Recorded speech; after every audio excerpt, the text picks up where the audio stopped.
Skalin.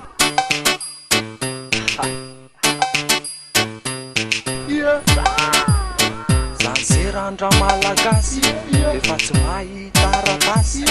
Zanserandra malagasy efa tsy havanana taratasy. Sode misy tavagnina amin'igny mafitino pakosumboper.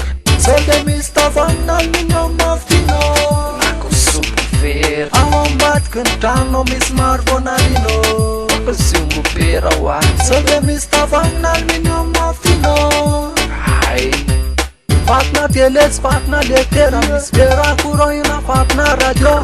De mandeha tolo zany rehefa seresa tananarivo tonga trany adekona radio kasety na kobalatera.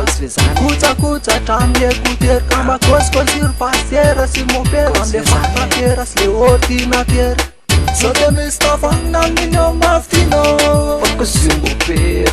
Sode misy tavagnina amin'igny mafitino nakosumbofer. Ao ambadiky ny trano misy maro vonarino pakosumbofer awa. Sode misy tavagnina amin'igny mafitino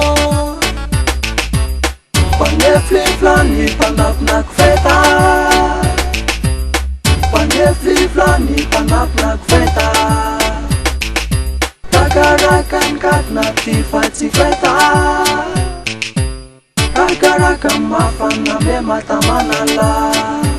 Ori panambotra yello intsambara telo inona tapaka amle yello. Panambotra yello panambotra yello intsambara telo inona tapaka amle yello. Panambotra yello panefliflany panapinaky feta.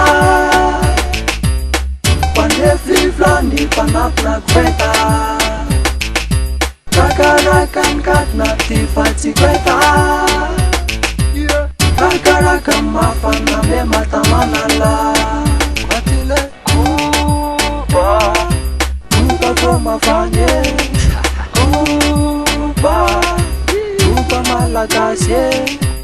Kuba vary mafane amle mami tsare. Misy fangaro mifanjo mamya. Kuba vary mafane.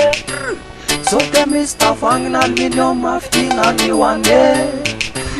Sode misy tavagnina aluminium mafitino. Oyo oyo Raskalin eto